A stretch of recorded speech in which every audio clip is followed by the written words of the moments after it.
Listo. Muy buenos días a todos. Mi nombre es Mauricio Puelles, director de Soluciones Crediticias, y quiero darles la más cordial bienvenida a esta nueva sesión de webinars junto con expertos de Credicorp Capital. En esta oportunidad queremos presentarles un tema siempre importante para nuestros clientes en Perú, Chile y Colombia, y es el referido a los mercados financieros y el entorno macroeconómico global. ¿Cuál es la visión y las recomendaciones que podemos compartir con ustedes? En esta oportunidad contaremos con la participación de Jorge Bengolea y Juan Camilo Rojas, vicepresidentes de Portfolio Solutions de Credicorp Capital Asset Management. Ellos en conjunto analizarán las oportunidades de inversión en las principales clases de activos globales y el efecto que tiene la coyuntura actual en el posicionamiento de los fondos de inversión.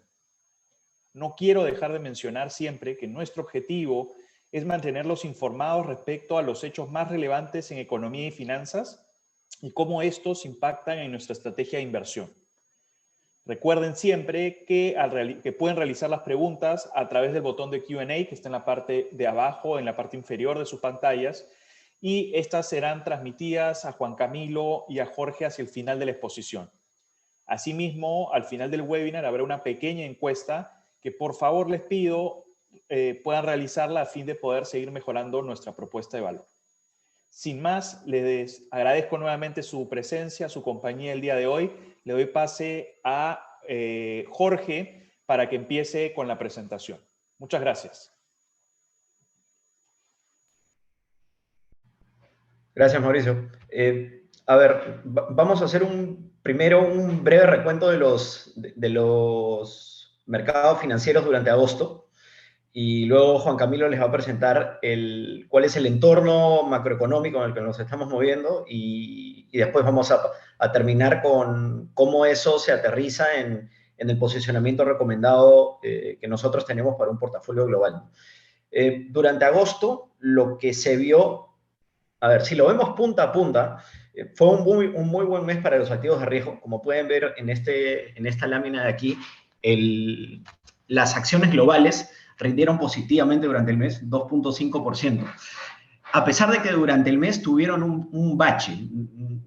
Durante la primera mitad del mes hubo una pequeña corrección de la renta variable global. Las acciones cayeron entre 3 y 4% por básicamente tres preocupaciones.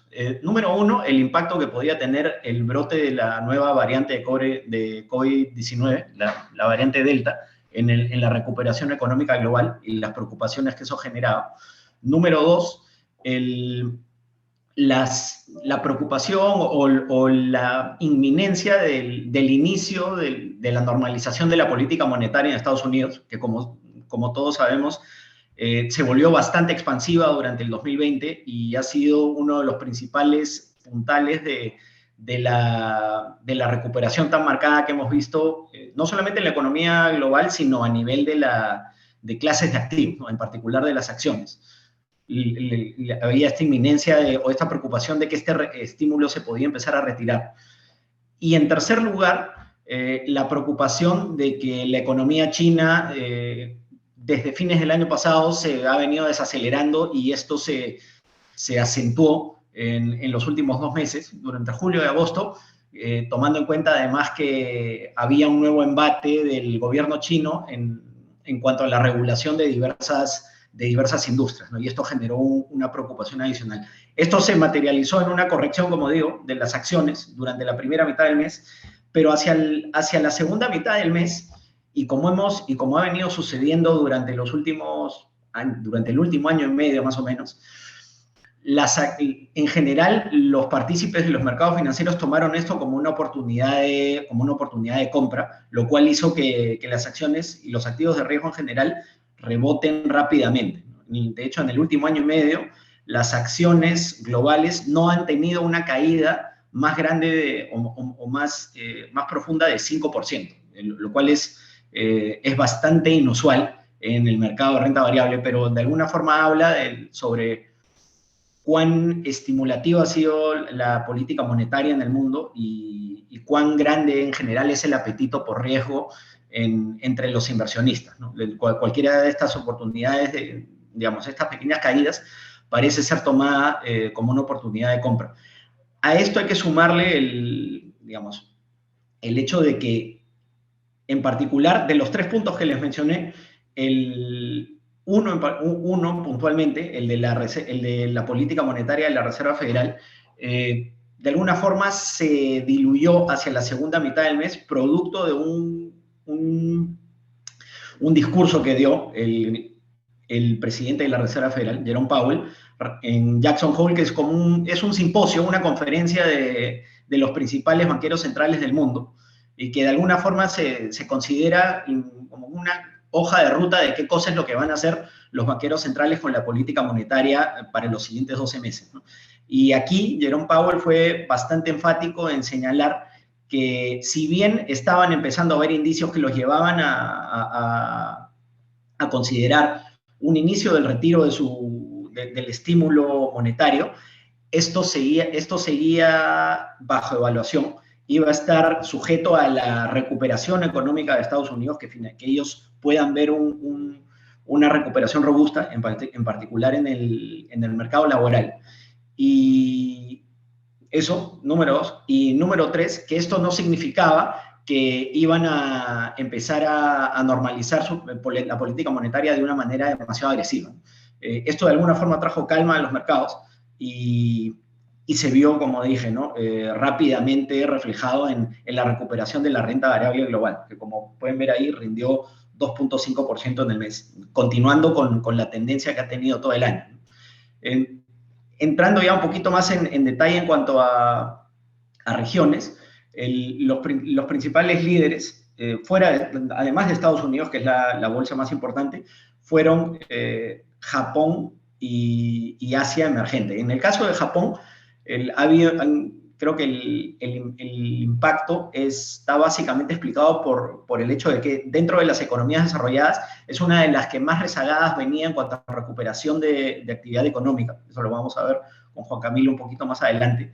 Y entonces, partiendo del punto de vista de que siempre es más atractivo comprar cuando las acciones o la economía viene partiendo desde un punto bajo, Japón es una buena oportunidad, y esto parece haberse reflejado en el comportamiento del mes. Y en el caso de Asia emergente vemos algo similar, porque las acciones chinas, producto de esta desaceleración y el riesgo regulatorio que se ha visto, también habían venido cayendo durante los últimos meses, ¿no? Y parece ya empezar a haber un efecto rebote ahí, a pesar de que la economía china recién está empezando a mostrar algunos visos de que podría empezar a recuperarse después de una desaceleración marcada, ¿no? Eso ya Juan Camilo se los contará un poquito más adelante.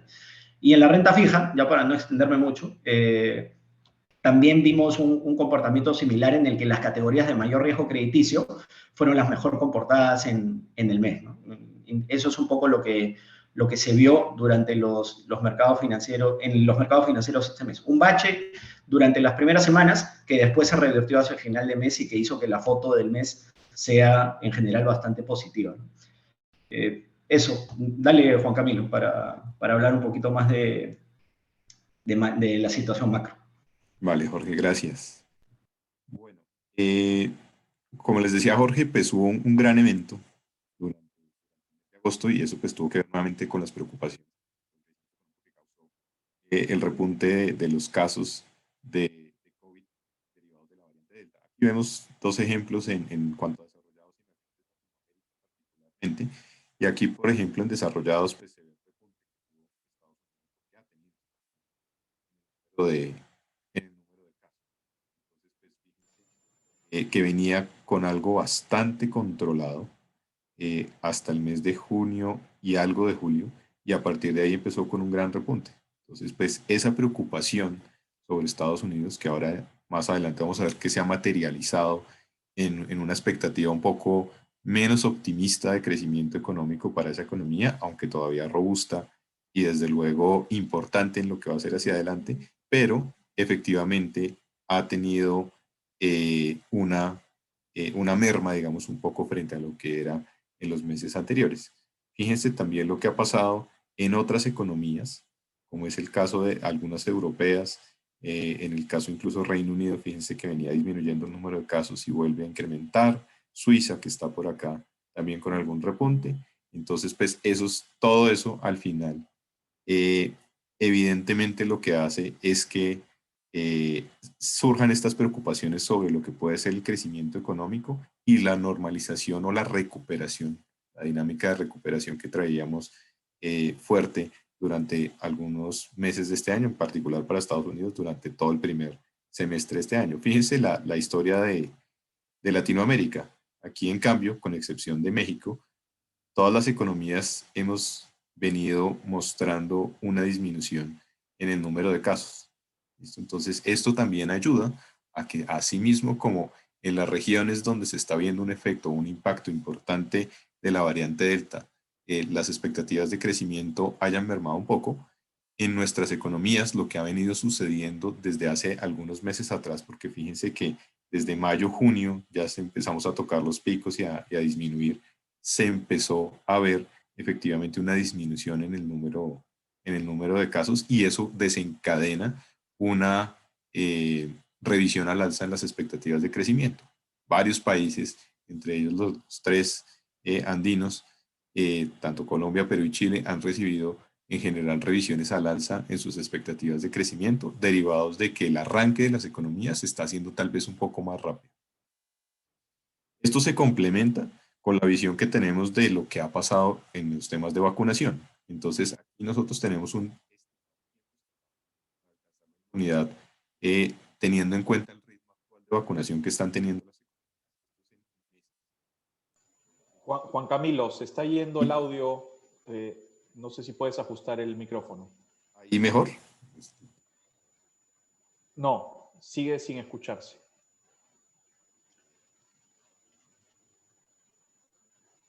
Seguimos sin escucharte. Se ha ido el audio, Juan Camilo.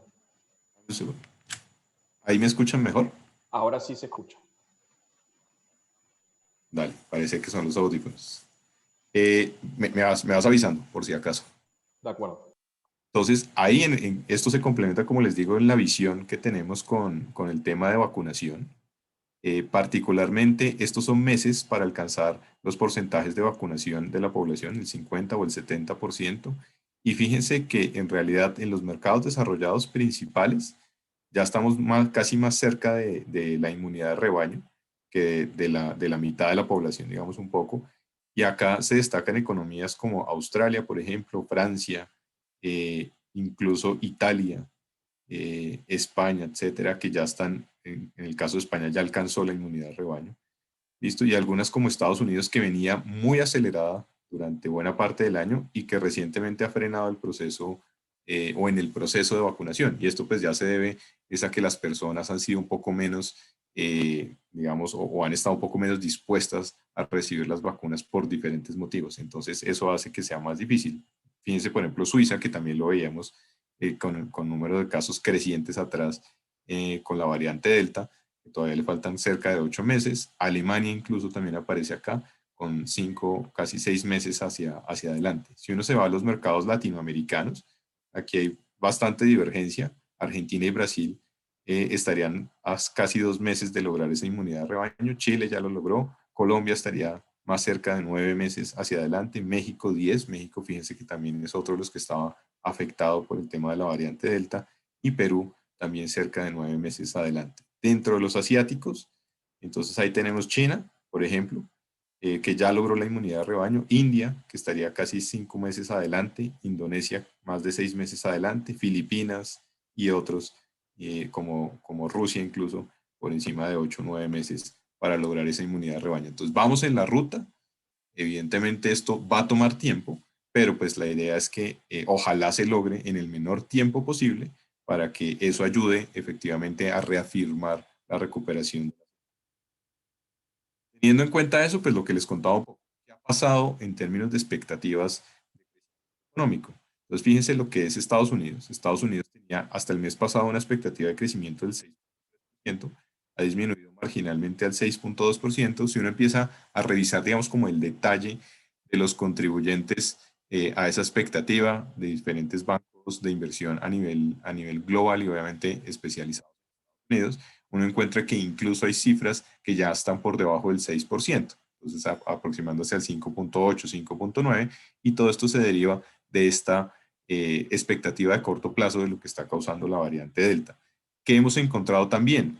Que la concentración de casos que se están dando en Estados Unidos no se dan en estados, entre comillas, estados clave, o sea, estados que efectivamente influyan demasiado en la producción o en el aparato productivo de Estados Unidos, pero de todos modos sí cambia el hecho de que tengamos la variante Delta, sí cambia como la visión de consumo. De hecho, las expectativas de confianza del consumidor durante el mes de agosto cayeron a niveles incluso por debajo de lo que había sido recién inició la pandemia. Entonces estamos en niveles de confianza inferiores a eso y eso pues no es normal, evidentemente es un choque que también se une a otros eventos que tenemos en Estados Unidos recientemente como la finalización de los giros extraordinarios por beneficios de desempleo. Recuerden esos cheques que se estaban girando de más de $1,000 o $1,200 mensuales. Ese beneficio terminó en el mes de agosto. Entonces eso hace que la gente tenga también que cambiar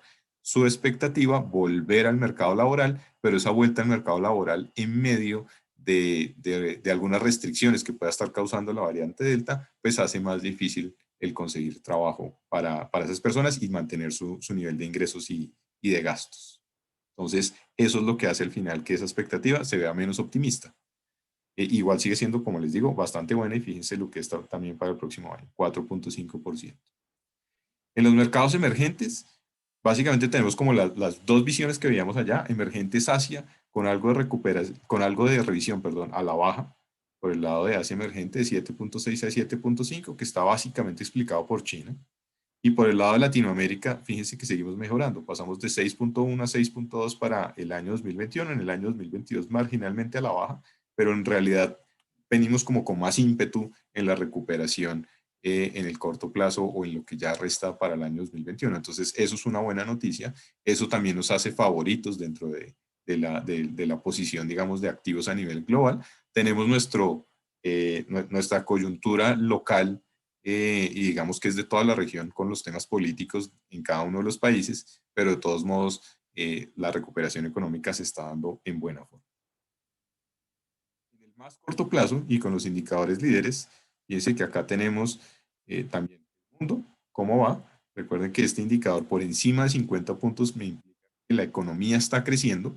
El hecho de que tengamos 55 puntos en el mes anterior y 52 en este mes no quiere decir que la economía se mes, sino que está creciendo a un ritmo un poquito más lento, por ejemplo. Entonces, está pasando, fíjense que en el mundo está pasando en los mercados desarrollados, esto que bajaron de 57 a 54, y está pasando en los mercados emergentes, que de hecho en los mercados emergentes sí pasamos a zona de contracción, y básicamente explicada por lo que está pasando en China. Acá también se abre, digamos, la brecha entre lo que es Asia emergente y lo que es Latinoamérica, porque el mayor representante de América Latina, que es Brasil, pues muestra que evidentemente nuestra salud económica pues sigue estando buena, un poquito menos acelerada que el mes pasado, pero sigue acelerando. Entonces, esto también da una buena perspectiva.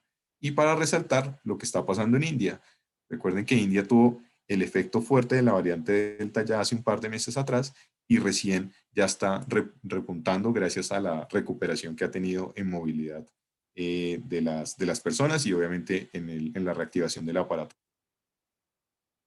¿Qué está pasando entonces en Estados Unidos? Para contarles un poquito y redondear la historia de qué es lo que pasó en Estados Unidos y qué es lo que se está viendo. Tuvimos en el mes de agosto una sorpresa a la baja en la generación de empleo. Estados Unidos venía generando cerca de entre 600 a 900 mil empleos, incluso casi 1 millón de empleos el mes de julio, y este mes de agosto bajó hasta 235 mil, cuando el mercado tenía en su expectativa que debería generar alrededor de 700 mil nuevos empleos. Entonces, esa diferencia entre los 700 mil que debe haber generado y los 200 mil que se generaron realmente, se le puede casi que dar por completo al tema de la variante Delta.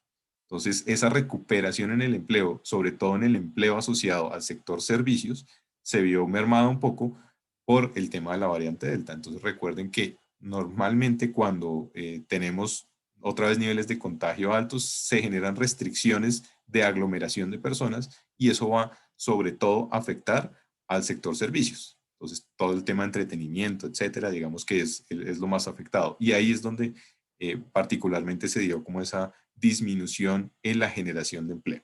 Entonces, y fíjense, consumo minorista, por acá está. Entonces, de hecho, hubo caídas nuevamente en el empleo.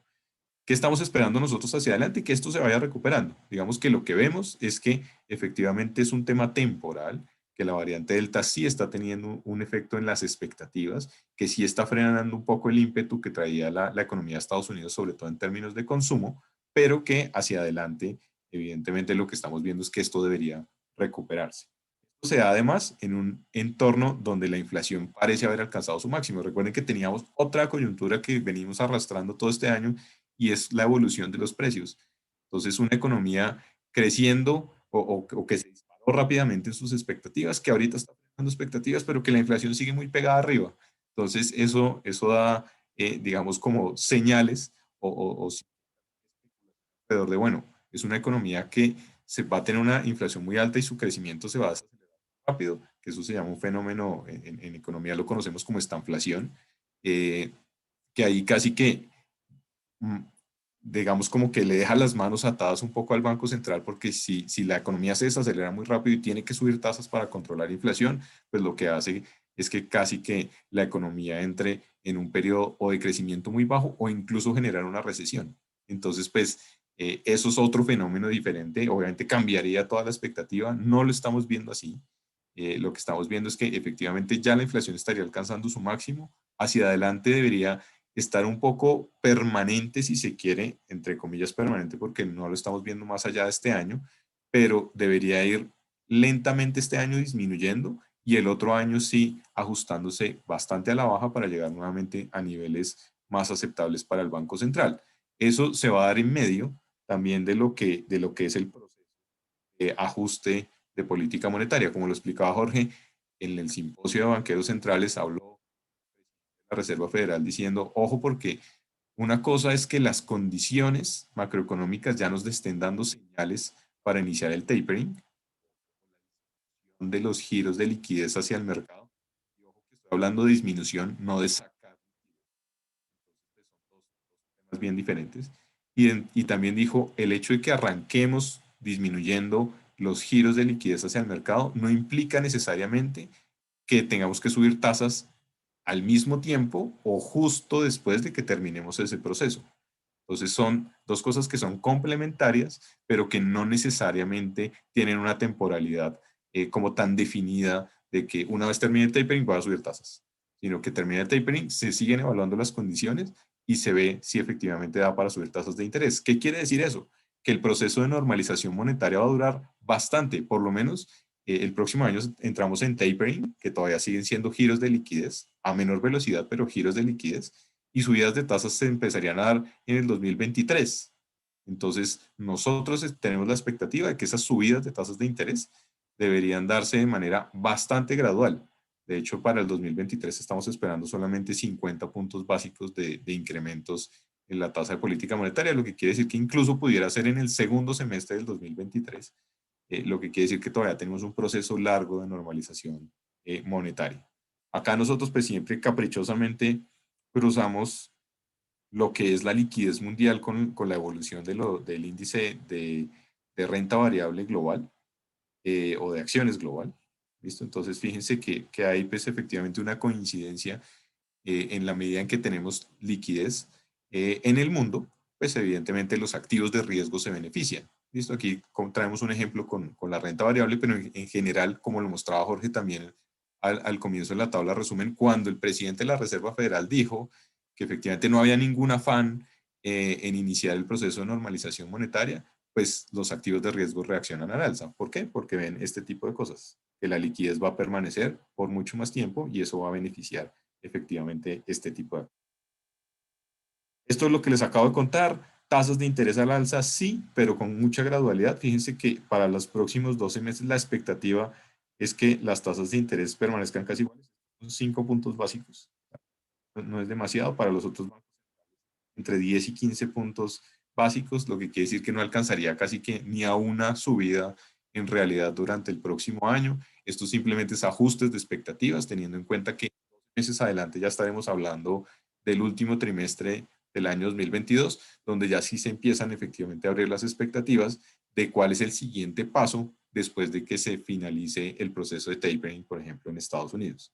Fíjense que para los emergentes es un poquito más agresivo, si se quiere, la subida esperada de tasas de interés. Colombia por acá aparece con 150 puntos básicos, México con 100, listo por acá los emergentes asiáticos, también Perú, fíjense que alcanza a aparecer acá con 50 puntos básicos, entonces efectivamente también para los emergentes se plantea, obviamente un poco más agresivo, y eso también tiene que ver con las características de formación de precios que tenemos en nuestras economías y la influencia que tienen, por ejemplo, factores como ser productores de commodities. ¿Esto cómo aterriza en las tasas largas o en el interés de los bonos del Tesoro de Estados Unidos, que recuerden que es la formación de precios de la renta fija global? Entonces, viendo en nuestro escenario base 50 puntos básicos de incremento para el año 2023. Quiere decir que este año todavía estamos esperando tasas de interés para la referencia de bonos de 10 años, de los tesoros de 10 años, una gran referencia para el mercado, en niveles entre 1,65 y 1,70. ¿Listo? Ahí tenemos un sesgo bajista y va a depender mucho de cómo evolucionen hacia adelante las expectativas de crecimiento que les contaba que han mermado un poquito. Y para el año 2022 en niveles de 1,88. Entonces lo que estamos viendo en este año en general es que tenemos un empinamiento de la curva, ¿listo? O que la parte media larga efectivamente ha visto más incrementos o verá más incrementos de tasas de interés que la parte corta, que es la que está muy anclada hacia o muy, digamos, de la mano con lo que pase con la tasa de política monetaria. Y en cambio el próximo año, ya cuando se empiecen a generar expectativas de posibilidades de subidas de tasas de interés, pues va a ser la parte más corta o los vencimientos más cortos los que empiecen a haber incrementos en sus tasas de interés. Dólar global, después del tema de variante Delta que hemos tenido recientemente, de las preocupaciones que hay sobre el crecimiento, nuevamente empieza a disminuir el precio del dólar a nivel global. Lo hemos visto en parte también en nuestras economías. Este movimiento nosotros creemos que se va a extender un poco más hacia de este año. El próximo año estamos viendo más bien es una estabilidad, digamos, en el precio del dólar global, pero en el corto plazo, lo que resta de este año, pues efectivamente sí estamos viendo que ese precio debería caer. ¿Por qué? Digamos, como para tenerlo claro, primero porque vemos que la formación de la oferta de dólares en el mundo pues va a seguir creciendo. Que no hay ningún afán, como lo dijo la propia Fed, de empezar ni siquiera ese proceso de sacar el pie del acelerador, sino seguramente que va a ser el otro año. Y eso pues evidentemente mantiene esa oferta de dólares bastante importante en el mundo. Eso por el lado de formación de precios vía oferta-demanda. Por el lado del dólar como activo de cobertura de riesgo, lo que estamos viendo es que las economías van a seguir creciendo, que el escenario de riesgo va a seguir disminuyendo en la medida en que más población vacunada pues implica mayor normalización de la movilidad en las economías, y eso pues nos asegura también escenarios de riesgo por lo menos derivados del tema de la pandemia mucho más bajos. Vamos a ver qué otras coyunturas salen hacia futuro, pero digamos que por lo menos ese hecho, que es el que nos ocupa ahora, pues también da, digamos, una disminución en demanda de activos seguros. China, como les contaba Jorge, ojo, porque en China ha venido desacelerando. Es un proceso normal, o lo considerábamos normal, teniendo en cuenta que China arrancó su proceso de recuperación post pandemia mucho antes que todas las economías a nivel global. Pero lo que ha pasado recientemente es que sí ha habido unas desaceleraciones tal vez mucho más fuertes de lo que estábamos previendo. Y esas desaceleraciones también tienen mucho que ver con el tema de la variante Delta por un lado, y el otro lado es el tema regulatorio del que nos hablaba Jorge también en el resumen. Entonces, ¿qué se ha dado en el corto plazo? Sí tuvimos una disminución en la actividad económica en China porque hubo un cierre de un puerto muy importante, el segundo puerto más importante del mundo. Entonces, pues eso también baja la actividad económica en China. El sector servicios se vio muy afectado. Recuerden que China sí tuvo bloqueos efectivos fuertes de su economía por el tema de la variante Delta, y eso pues todo por su política de cero tolerancia al COVID. Ellos son súper estrictos, ellos sí recién empiezan a subir los casos, inmediatamente ponen restricciones a la movilidad fuertes, y fuertes es casi que de confinamiento. Entonces, pues eso evidentemente marcó lo que pasó en la economía durante el último mes sobre todo. La buena noticia es que de acuerdo con el plan que tiene el gobierno, o, digamos, en el inicio del año, teniendo en cuenta una normalización en el crecimiento económico, esa aceleración controlada que ellos querían llevar, pues todavía hay espacio para estímulos económicos, no solo por el lado monetario, sino por el lado fiscal. El presupuesto que tienen de emisiones, 3.65, han ejecutado un trillón, alrededor de un trillón, y bonos del gobierno 7.2 trillones y han ejecutado 2.6. Entonces ahí tienen un espacio que no los desviaría de su política de desaceleración y de ir llevando la economía nuevamente a lo normal, pero que sí ayudaría en estos momentos de corto plazo, donde efectivamente la economía se ha resentido un poco más de lo que se esperaba. Entonces, esa es la buena noticia. China no es que va a dejar que su economía siga, si crece este año más cercano al 7 o al 6% cuando debería crecer el 8% como lo tenemos pronosticado en el mercado, o si el otro año ya vuelve a crecer, pero crece el 4%, a ellos no les incomode un poco, en realidad sí, y en realidad ellos quieren crecer mucho más cerca al potencial, que está entre el 5,5% y el 6% para esa economía. El tema regulatorio, que aquí está, y en realidad lo que hemos encontrado es un scorecard de vulnerabilidad regulatoria en los sectores que principalmente se verían más afectados, de medios, servicios al transporte y el sector farmacéutico. En una segunda instancia empiezan a aparecer otros sectores como bienes raíces. Juan Listo, pero Camilo, te perdimos de nuevo. No sé si puedas recomendarnos el último minuto, el último ahí me tramo. tienes otra vez. ¿Sí? A ver, ¿Mejoró? Sí. no sé, de pronto es que mi internet está como itinerante, pero No, tranquilo. ahí, ahí lo que está pasando con el tema regulatorio, particularmente aparecen estos primeros sectores que son como los más vulnerables. O sea, ahí aparece todo el tema de media o de medios de comunicación, ventas al por menor, farmacéutico, transporte como los principales. Y en una segunda línea aparecen por acá el sector financiero, software, telecomunicaciones. En todo caso, fíjense que ahí está una gran lista donde casi que caen todos los sectores de la economía y donde están sujetos a ser regulados.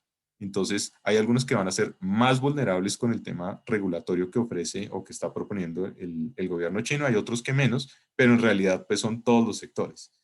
Listo, al final no es que esto haya sido que, digamos, un poco que el gobierno chino lo sacó del sombrero y que decidió ahora hacer esto.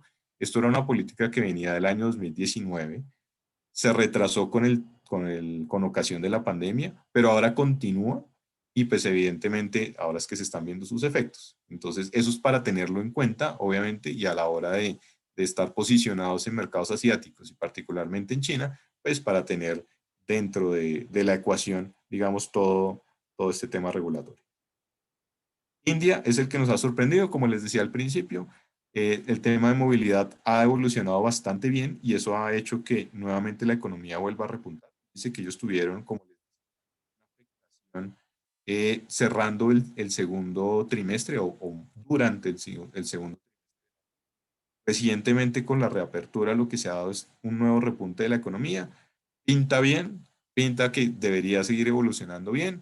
India pues ha tenido ciertos retrasos en el proceso de vacunación, pero pues evidentemente es una de las economías que dentro de los emergentes de Asia pues luce bastante bien. En temas de commodities, bueno, petróleo no hubo demasiados cambios en el último mes. Continúa el tema de normalización también de la oferta por parte de la OPEP. Van a ir incrementando gradualmente 400,000 barriles de oferta adicional de aquí a diciembre. En abril del próximo año se plantea la posibilidad de que sea cada vez incremental. Esto va a depender mucho de la demanda.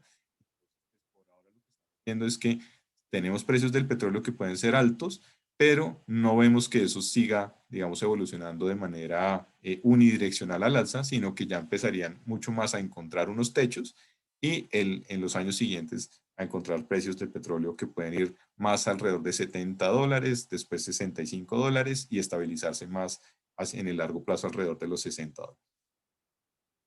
Metales industriales fueron los que más sufrieron en el mes y eso tiene mucho que ver con China, con los grandes demandantes de metales industriales y eso pues explica básicamente metales durante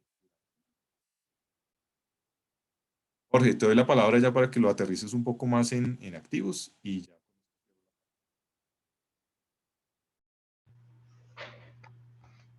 Perfecto.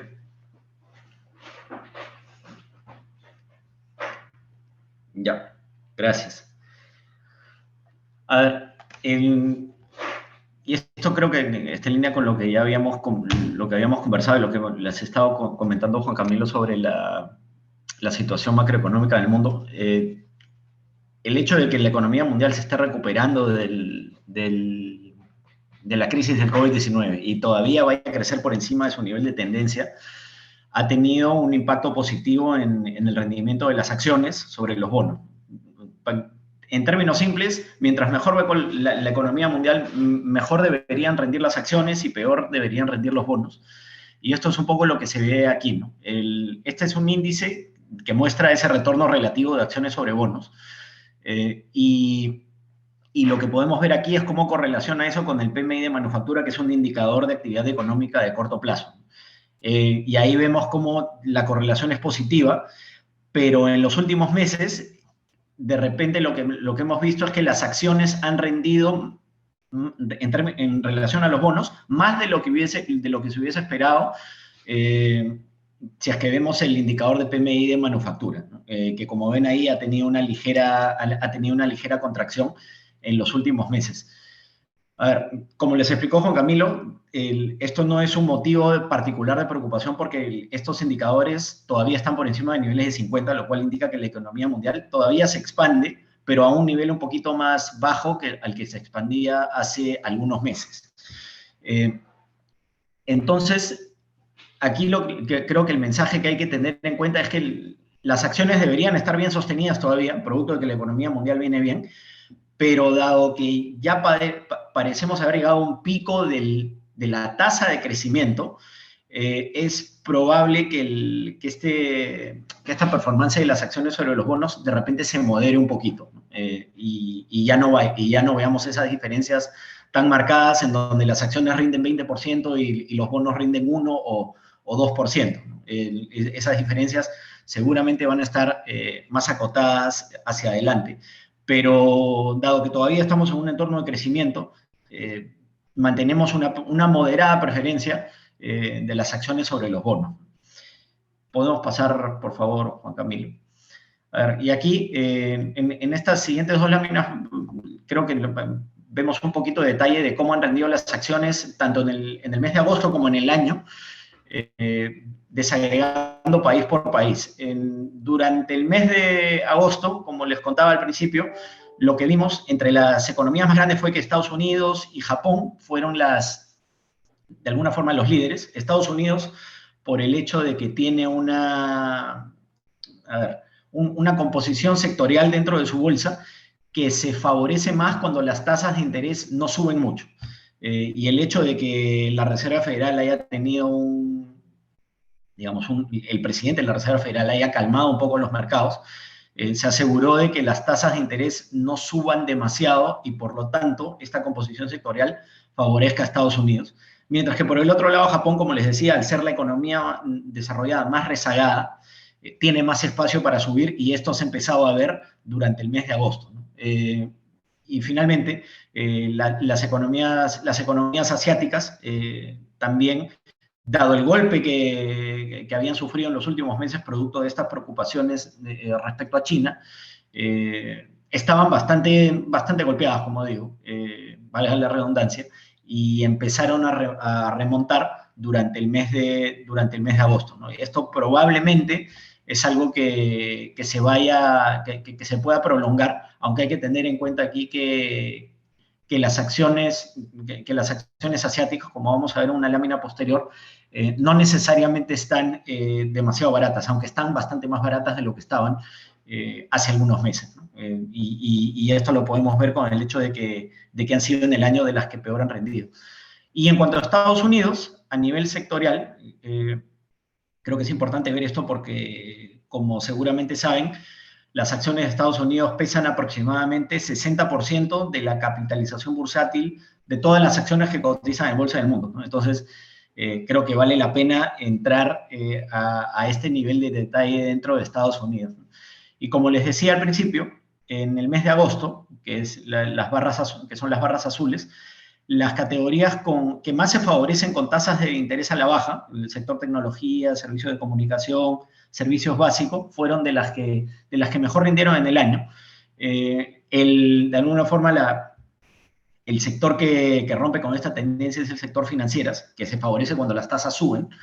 Y esto es básicamente porque se reiniciaron los programas de recompra de acciones en el sector financiero de Estados Unidos, dado que la Reserva Federal, que había impuesto una limitación para estos programas de recompra durante el año pasado, liberó esta restricción y esto ha llevado a que las acciones del sector financiero se puedan ver beneficiadas por esto.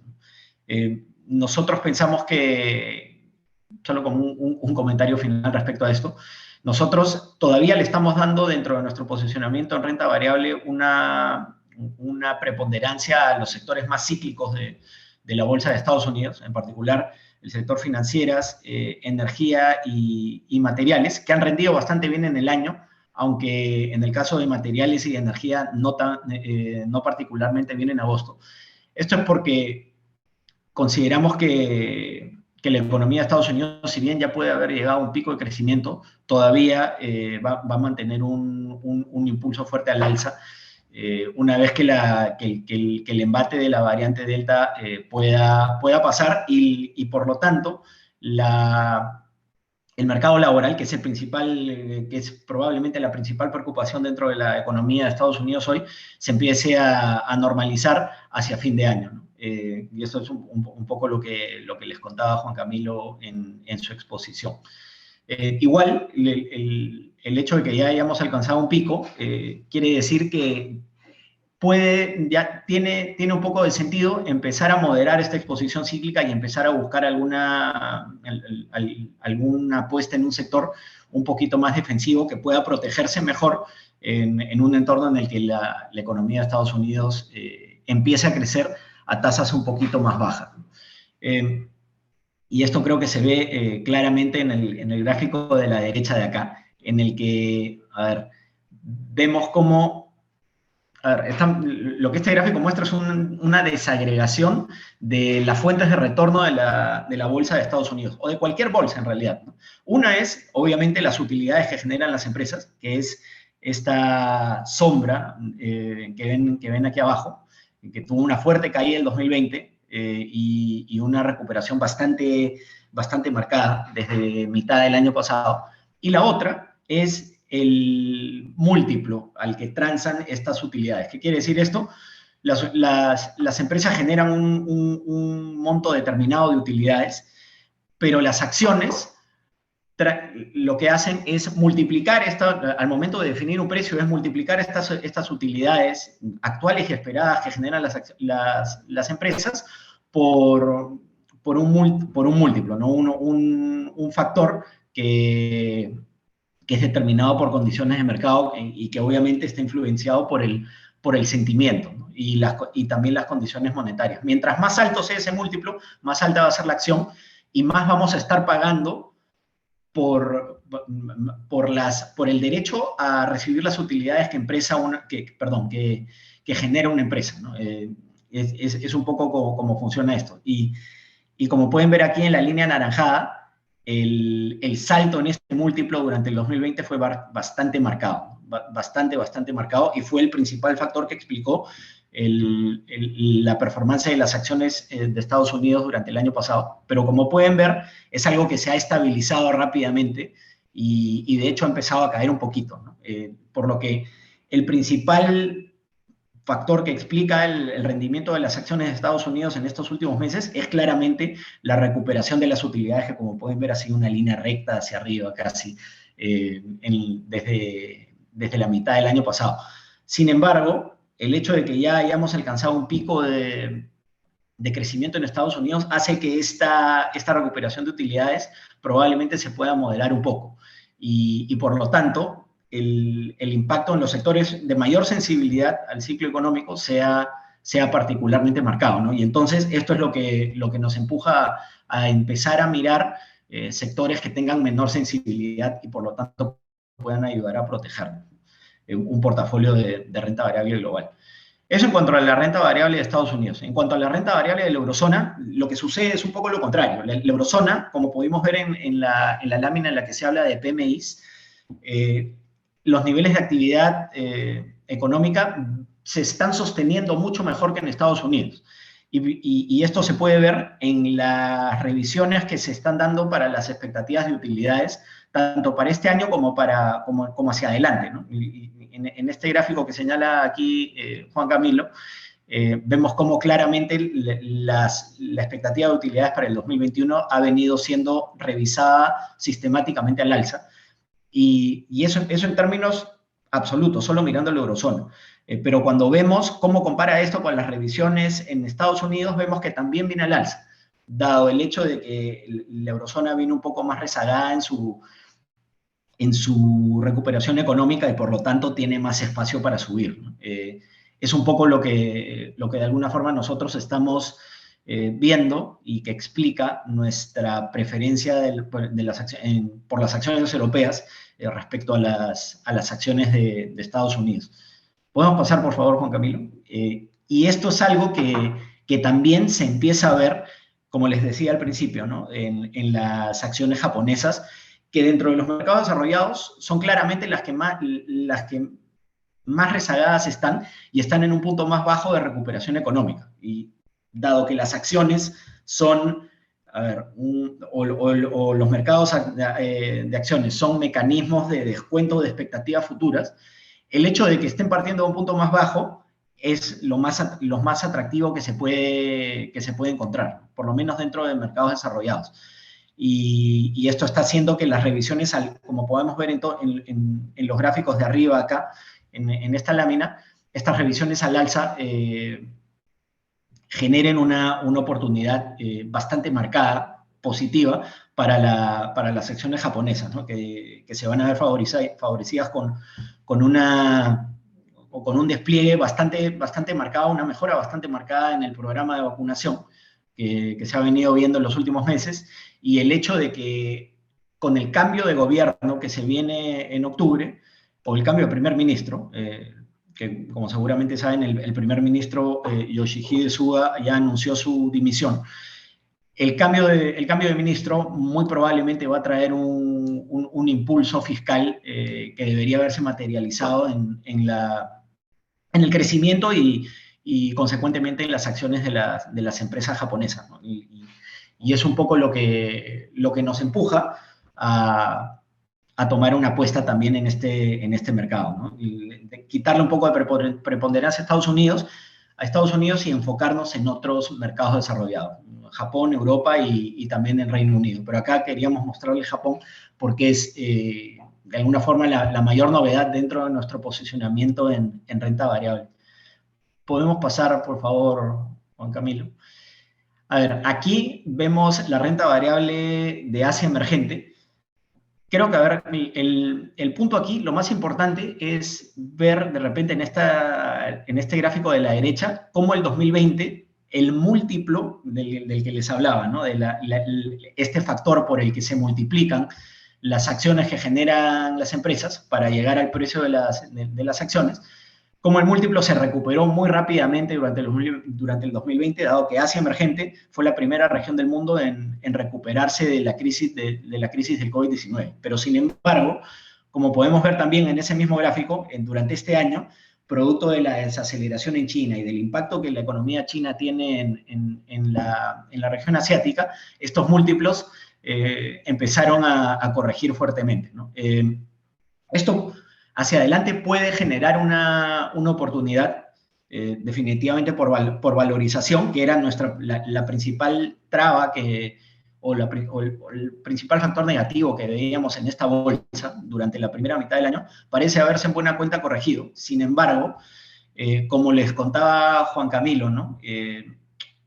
El hecho de que la economía china todavía esté muy probablemente en un ambiente de desaceleración y en el que el gobierno recién está empezando a dar, digamos, señales tibias de querer empezar a estimular y reducir y moderar esta desaceleración, puede hacer que estas bolsas todavía puedan estar un poquito golpeadas en el corto plazo, ¿no?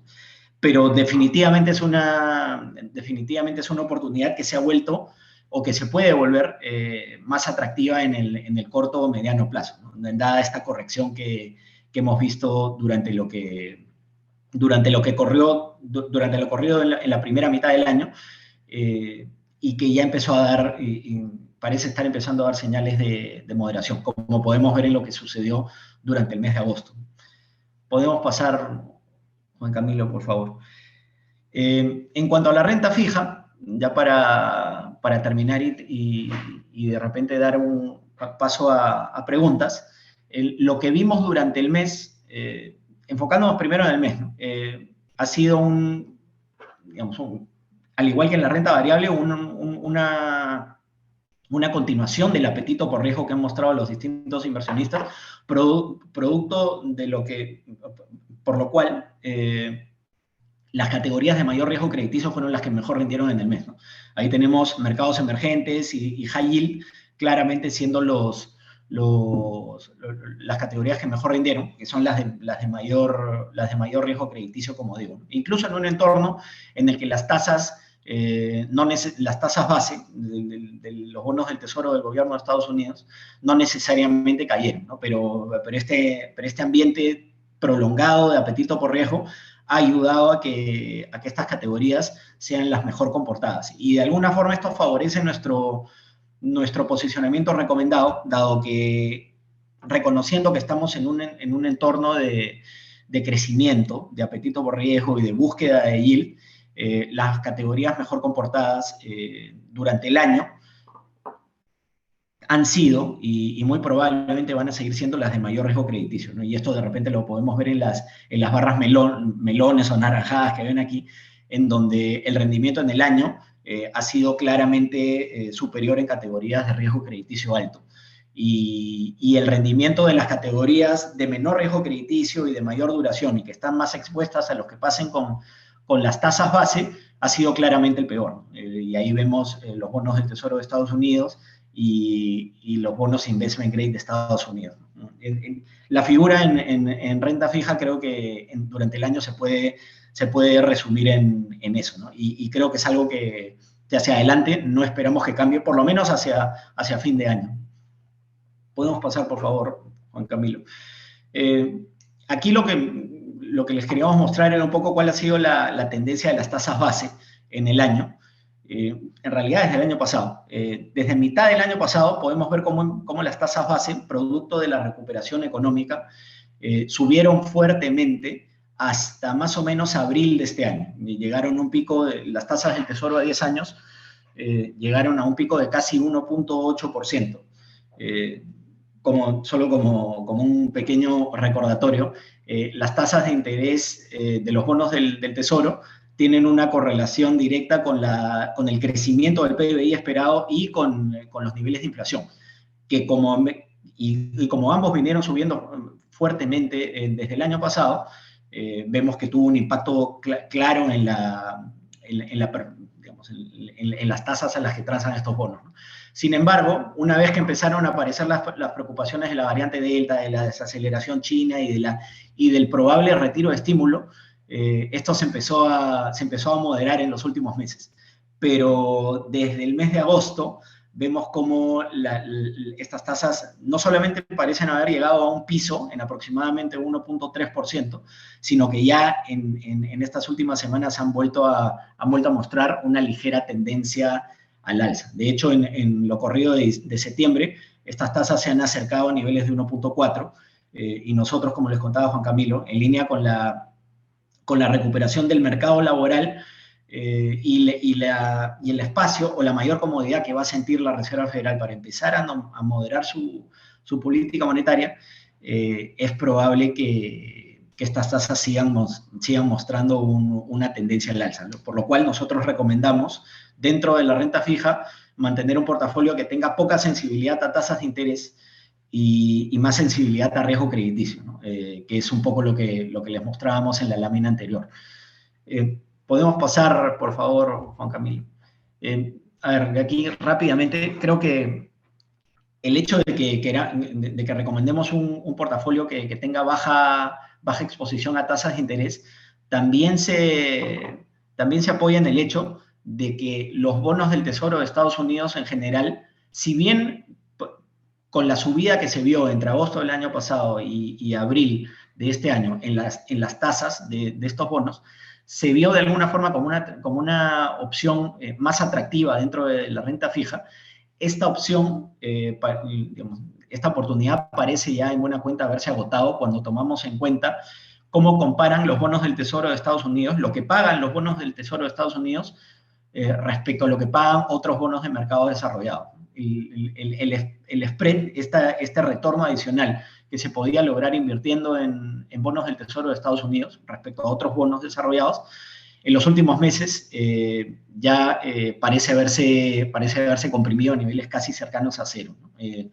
Y por lo tanto viéndolo contra categorías con riesgo crediticio, como viéndolo contra otros bonos soberanos de mercados desarrollados, la renta fija soberana de Estados Unidos se ve ya poco atractiva, lo cual le quita de alguna forma un poco de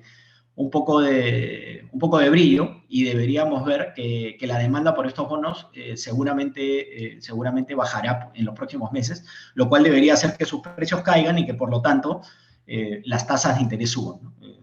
Recordemos que ahí hay una relación inversa entre el precio de un bono y la tasa de interés que paga. Eso en cuanto a la renta fija soberana. Y para terminar con la renta fija de riesgo crediticio, acá creo que es importante tener en cuenta que si bien nosotros le estamos dando una preferencia a la renta fija con riesgo crediticio, esto no quiere decir que los retornos que deberíamos esperar de estas categorías sean particularmente altos. ¿Por qué?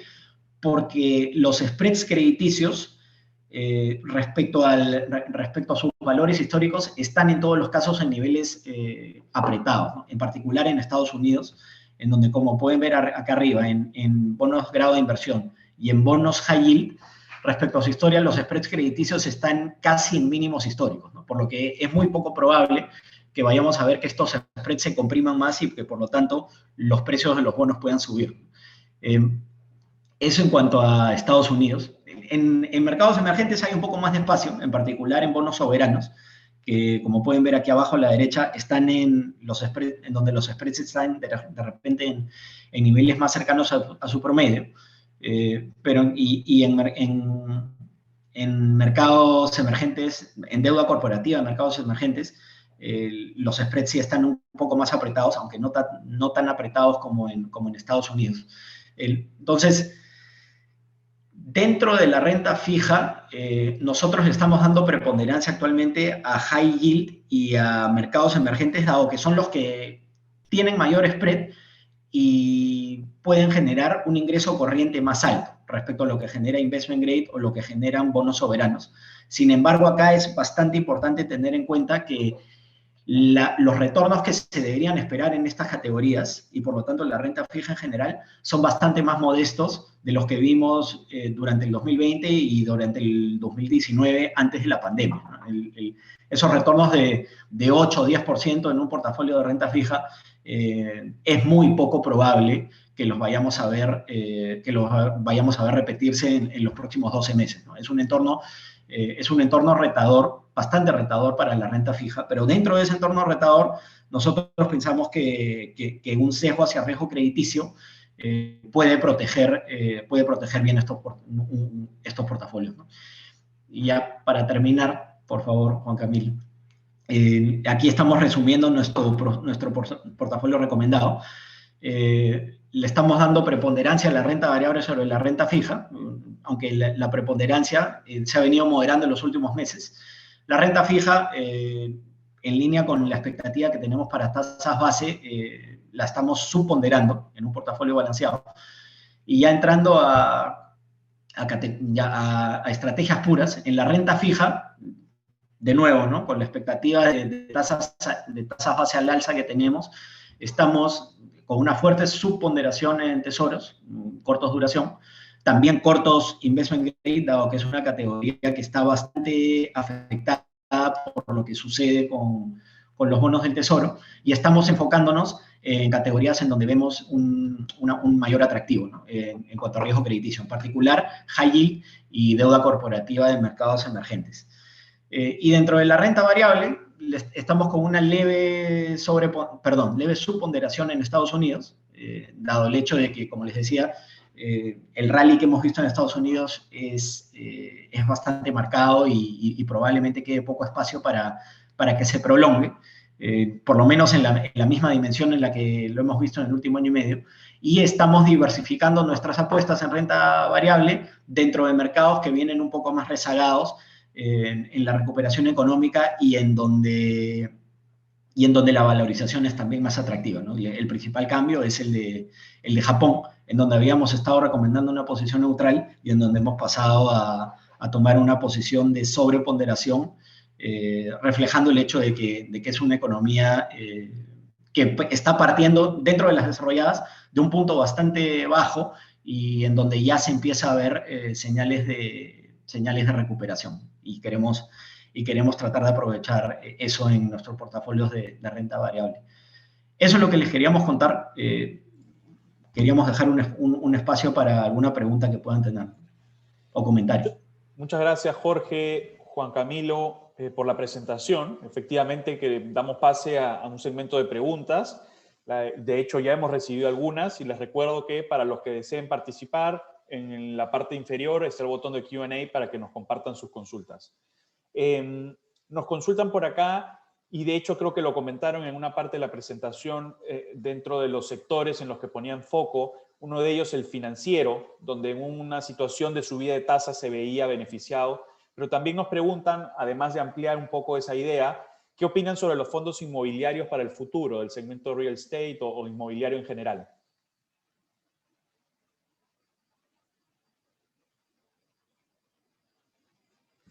Uy, perdón, estaba en mute. A ver, si bien las tasas, yo tomo la primera, si quiere, Juan Camilo, tú contestas sobre el tesoro. Sobre las tasas de, a ver, perdón, si bien las tasas de interés pueden mostrar un sesgo al alza en los próximos meses, están partiendo desde niveles bastante bajos. Y esto ha tenido un claro impacto en las tasas de financiamiento de proyectos inmobiliarios en Estados Unidos, ¿no? En donde las tasas de los créditos hipotecarios se mantienen en niveles bastante cercanos a mínimos históricos. Lo cual va a ayudar a que este sector se mantenga bien sostenido. A eso hay que sumarle el hecho de que, viendo la dinámica de oferta y demanda del sector inmobiliario en Estados Unidos, sobre todo el sector residencial, parece haber todavía una demanda bastante fuerte en cuanto a residencias, que no está todavía adecuadamente atendida por el sector inmobiliario, por lo que en ese sector es muy probable que veamos que el sector de real estate se comporte bastante bien todavía en el corto y mediano plazo. En cuanto a sectores de repente ya un poco más de oficinas, el entorno se ve un poco más retador, dado que la pandemia, obviamente en el último año y medio ha tenido un impacto sobre cuán demandadas son las oficinas, pero incluso cuando se termine de superar la pandemia, esto puede traer también un quiebre cultural en donde la demanda por oficinas baje sostenidamente, dado que es poco probable que las personas o las industrias en donde el trabajo de oficina estaba bastante arraigado, se mantenga igual de arraigado, ¿no? Es muy probable que se cambie a un esquema híbrido que, por lo tanto, baje la demanda estructural de espacios de oficina. Pero por el lado residencial, el entorno todavía es favorable. Eso en cuanto al sector inmobiliario. Juan Camilo, de repente quieres tocar el tema de las tasas. Sí, dale, pero antes de eso te quería como en el sector financiero, que ahí nos preguntaban un poquito de cómo se beneficia también el sector financiero de tasas de interés al alza, digamos, que es pues obviamente una de las apuestas dentro del posicionamiento sectorial. lo que les comentamos y antes de que nos amplíes en ese caso, nosotros seguimos esperando tasas al alza fundamentalmente por la recuperación económica. Entonces, lo que sí vamos a tener, y como lo veíamos en la diapositiva de crecimiento económico, ¿no? Estados Unidos, la recuperación completa, suma lo que es la caída del crecimiento económico de 2020 a la expectativa de 2021 y la expectativa de 2022. Estados Unidos va a tener un crecimiento por sobre el potencial de 1.7%. Entonces, frenar un poquito el ímpetu de esa economía en adelante, porque van a Te estamos escuchando con intermitencia, Juan Camilo, qué pena. No te preocupes, ahí mejor. Sí, mejor. Entonces, Estados Unidos va a tener una recuperación más que completa, mucho más que lo que hubiera crecido en el potencial si no hubiera tenido pandemia, y eso justifica menos soporte monetario, o sea, menos tasas de interés a la baja, sino por el contrario, tasas de interés al alza para tratar de controlar otros fenómenos como inflación, por ejemplo, y menos excesos de liquidez. Pues ahí, Jorge, te doy la palabra para el tema del sector financiero. Sí. A ver, y en cuanto a la pregunta de financieras, sí, y en realidad lo que sucede aquí es que un empinamiento, a ver, el beneficio de las empresas financieras viene no necesariamente de la subida de tasas, sino del empinamiento de la curva, ¿no? Lo que hacen típicamente las empresas financieras es financiarse a corto plazo y colocar esto en préstamos de más largo plazo, ¿no? Por lo tanto, mientras más amplia sea la brecha entre las tasas cortas a las que se financian y las tasas largas a las que pueden colocar los préstamos, más se benefician las empresas financieras, ¿no? Y entonces, el hecho de que durante los próximos meses todavía la parte corta, la parte corta de la curva de tasas base pueda estar relativamente sostenida o relativamente anclada a niveles bajos, puede favorecer, puede favorecer el hecho de que se van a seguir financiando a tasas bajas, mientras que las tasas largas van a tener un impulso más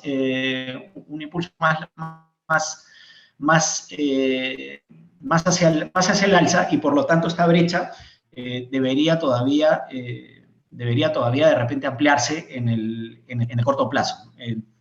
Esto en cuanto a digamos, esta brecha o este spread entre tasas de corto y largo plazo que ayuda al sector financiero, ¿no? Ahora, esto en el corto plazo, dado que la Reserva Federal todavía no ha empezado a subir tasas, ¿no? Hacia el 2022 o 2023, conforme la Reserva Federal se empiece a acercar y empiece al momento de subir tasas y empiece finalmente a subirlas, es probable que la curva de rendimientos de los bonos del Tesoro de Estados Unidos se aplane, y por lo tanto la brecha, digamos, este margen que pueden lograr las empresas financieras se acote un poco, ¿no? Y la oportunidad o el atractivo de estas acciones también se vea afectado. Pero dado que todavía estamos en un entorno en el que las tasas largas pueden tener un poco más de espacio para subir, el entorno para las empresas financieras sigue siendo positivo, ¿no? Aunque hay que tener en cuenta también que buena parte de este atractivo o de esta expectativa de mayores utilidades o de mayor margen, ya se puede haber visto materializado con cómo han corrido las acciones financieras en la primera mitad del año, ¿no? En donde, como pudimos ver en una lámina anterior, han sido uno de los sectores que mejor han vendido entre enero y julio, ¿no?, del 2021. Perfecto. Jorge, Juan Camilo, veo algunas preguntas que están concentradas en la TAM, principalmente recomendaciones renta variable y cuál es el view o el horizonte para las monedas en lo que queda del 2021. ¿Qué nos pueden comentar sobre la TAM, digamos, la región que nos atañe a todos? Bueno, ahí sí quieres tomo la de las monedas. Eh, por el Dale. de monedas, en línea con lo que hemos venido viendo con la aceleración del crecimiento económico para Latinoamérica. Al inicio del año éramos tal vez menos optimistas con la recuperación de lo que estamos viendo ahora. Eso le da una fortaleza natural a la región y lo empieza a mostrar diferencial frente a otras regiones del mundo, así como lo estamos viendo en nuestro posicionamiento de activos, donde estamos teniendo emergentes y sobre todo emergentes LATAM como uno de nuestros favoritos. Pues eso evidentemente lo que hace es que varios inversionistas a nivel global estén viendo nuestra región como atractiva para invertir. Y eso pues se materializa en que el flujo, los excesos de liquidez que tenemos en el mundo vean a la TAM como una opción y eso hace que la oferta de dólares al interior de la región se incremente. ¿Eso qué implica al final? Que nuestras monedas pues, evidentemente tendrán una apreciación frente al dólar. Entonces es lo que nosotros estamos viendo al final del año. Listo, ese es el fundamento, digamos, que hay detrás. Tenemos unos activos interesantes, tenemos nuestros activos al final también dependen de las materias primas, o en buena parte nuestra actividad depende de las materias primas, y eso pues también es de lo más demandado en este momento en el mundo por la recuperación económica, lo que hace que al final tengamos un flujo de dólares hacia nuestra economía y eso ponga las monedas en un valor mucho más alto, digamos, del que estamos viendo en la actualidad. ¿Qué nos perjudica? Pues evidentemente los ruidos que tenemos alrededor de la coyuntura política de nuestros países. Entonces eso hace que haya algún tipo de, digamos, como de miedo por parte de los inversionistas extranjeros de querer tomar posiciones de muy largo plazo en nuestro país o de tener más que inversión de portafolio, inversión directa, por posibles cambios en las reglas del juego. Y eso hace que en el corto plazo podamos ver movimientos de las monedas a favor de su valorización, pero en el mediano o largo plazo no sigamos viendo esa tendencia de caída, o sea, no sigamos viendo como una apreciación, digamos, permanente de nuestras monedas. Así los fundamentales muestren que hay espacio para que pueda haber apreciaciones adicionales. Respecto al tema de renta variable, Latam, Jorge, ¿qué nos puedes comentar? El lado corporate es el que tiene un mejor view, ¿cómo lo ves? A ver, en Latinoamérica, nuestro posicionamiento es, ahí solamente estamos mostrando mercados emergentes, ¿no? Si lo desagregamos, vamos a ver que estamos largos Latinoamérica o dándole preferencia a Latinoamérica y neutrales en mercados emergentes fuera de Latinoamérica, básicamente Asia emergente, ¿no? ¿Por qué? Por digamos, dos factores, ¿no? Que creo que ya tocó Juan Camilo, ¿no? Uno es la importancia del precio de los commodities para el rendimiento de las acciones latinoamericanas, en donde el crecimiento global ha tenido un claro impacto positivo en el desempeño de los commodities y esto favorece a Latinoamérica también. Y en segundo lugar, el hecho de que en un entorno en el que casi todos los activos están de alguna forma caros contra su historia. Como vimos, los spreads están en mínimos, los múltiplos en acciones están cercanos a niveles máximos. Las bolsas latinoamericanas, por el contrario, tanto visto contra su historia como contra otras bolsas, muestran niveles de valorización todavía bastante atractivos, ¿no? Por lo que todas estas preocupaciones de las que hablaba Juan Camilo, ¿no? En particular el ruido político, de alguna forma parecen estar ya incorporados en el precio, ¿no? Los inversionistas globales ya parecen tener o parecen haber incorporado en las valorizaciones estos riesgos que atañen claramente a la renta variable latinoamericana. Aquí lo importante es tener en cuenta es que, por lo menos en el corto plazo, los riesgos geopolíticos dentro de Latinoamérica están enfocados en básicamente Colombia, Chile y Ecuador, ¿no? pero hay que tener en cuenta que si es que vemos la composición regional, o mejor dicho, la composición nacional de la renta variable latinoamericana, casi entre el 85 y 90% de las acciones, de la capitalización bursátil de las acciones latinoamericanas está en Brasil y México, en donde no es que no haya riesgo político, pero bien, tiene un volumen, por lo menos hoy en día, menor al que se tiene en Perú, Chile y Colombia, ¿no? Y el hecho de que en estos países, ¿no? Este riesgo está acotado y la exposición que tienen, la sensibilidad que tienen al crecimiento global, los esté favoreciendo en mejor medida. En el caso de México, por ejemplo, el hecho de que tiene casi 80% de sus exportaciones dirigidas hacia Estados Unidos, que todavía se va a mantener creciendo a un nivel muy por encima de su tendencia a largo plazo, debería mantener bien sostenida la bolsa latinoamericana, ¿no? Entonces, combinando estos factores de sensibilidad al ciclo económico, que todavía es positivo y se va a mantener así, y el hecho de que las valorizaciones ya incorporen una prima por riesgo bastante significativa, hace que la oportunidad en renta variable latinoamericana en el largo plazo sea bastante atractiva, ¿no? Pero como dijo Juan Camilo, esto no quita que en el corto plazo, dado cuán voluble es la situación en Latinoamérica, vayamos a seguir viendo baches, ¿no? Perfecto. Esa es una realidad ineludible. Una última pregunta para ya poder despedirnos, y es, en escenarios deflacionarios, ¿hay algún tipo de recomendación para priorizar activos o algo que nos puedan compartir al respecto?